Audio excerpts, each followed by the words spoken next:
It's so easy to be great nowadays because most people are weak.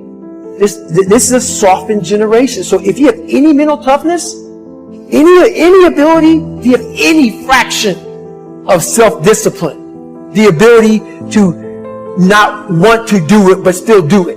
People have a hard thing understand. I hate to run. And what makes me so crazy, it doesn't anymore, is people go, well, why do you run if you hate it? What are you talking about? I don't want to take showers and eat either. I hate that too. That's a life, man. It wasn't until I changed that mentality that I became somebody. I hated going to school. So guess what? I was dumb as shit. But if you can get through to doing things that you hate to do, on the other side is greatness. That's what people understand. By me running, I am callous in my mind. I'm not training for a race. I'm training for life. I'm training for the time when I get that 2 o'clock in the morning call that my mom is dead or something happens tragic in life. I don't fall apart. I'm training my mind and my body and my spirit so it's all one, so I can handle what life is going to throw at me. Because the life I've lived, it throws a whole bunch at you. And if you're not physically and mentally prepared for that, you're just going to crumble. And you're good for nobody. 99% of people are not willing to do what it takes to make their dreams come true. The Marines have a saying, everybody wants to go to heaven, but nobody wants to die. The center of bringing any dream into fruition is self-discipline. You know, something as simple as food and eating. It's not about your body as much as it is about your mind. It's getting command of your mind to be able to choose actions that are in your own best interest. Every day we are choosing shit that's not in our own best interest. So if the world is attacking you and the world wants to fight you and the world's trying to hold you down, so you're going to kick yourself in the balls? So you're going to stop yourself from getting what you dream. And I think the word discipline has kind of gotten a bad name. We think about it in terms of punishment. I'm not talking about discipline in that way. I'm talking about discipline in the sense that you forego immediate pleasure for the exchange of long-term self-respect. I believe that self-discipline is the definition of self-love. That when you say that you love yourself, that means that you have behavior towards yourself that is loving. Self-discipline is the center of all material success. You cannot win the war against the world if you can't win the war against your own mind. Self-love is when you say to yourself, man, look, I know you and that girl got a real connection. I know y'all vibe, but that's your girl's cousin. So I love you too much to let you do that. It's like you say to yourself, hey man, look, I know you want to eat that pizza and it'll be really good, you know, but I can't let you eat that, man, because if you eat that pizza, you're going to feel like shit, you know, and I love you too much to let you eat that. Self-love is, hey, look, I know you got a test on Monday, you know, and I know you really want to go out with your friends. It's Saturday night, you want to go out, but if you fail that test, you're not going to feel good about yourself. You know, I love you too much to let you go out tonight. Self-discipline is self-love. If you want to be happy, you have to love yourself, which means you have to discipline your behavior. The road to sustained happiness is through disciplining your behavior. We tend to base our self-esteem on what other people think.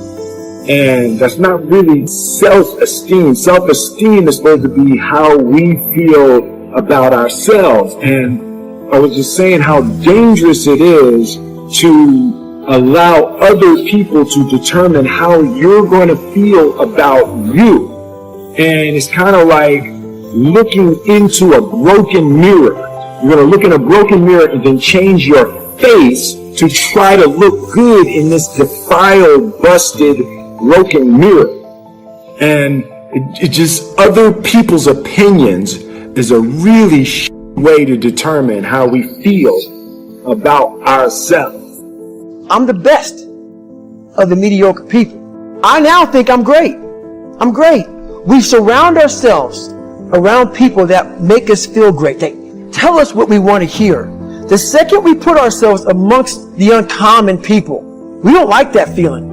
That challenging feeling of that person who's waking up at 3:30 in the morning and say, hey, push your shit on, we're going for a run.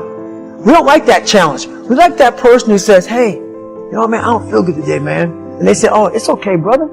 Take the day off, man. We get a pizza and shit, watch the game. We like that. We love that feeling. Why? Because you understand, man, we're good, bro. We don't want that motherfuckers like this. Hey, man, no, bro. Get your fucking shit on, man. Stop being a punk. We don't want that in our lives. We don't want that person who's constantly challenging our weaknesses. We want that person who's constantly, you know, making us feel nice and good and secure in us. That's the mediocrity of life. We want to be the best amongst the average people. People wonder, how do you stay hungry all the time? Because after I accomplish something, I don't sit back like a lot of guys who graduate buds, graduate this, graduate that. They get comfortable. They wonder why I'm getting weak, man. I don't know, I lost my edge. What's going on? Because once you hit the top of the fucking mountain, guess what happened? I'm good.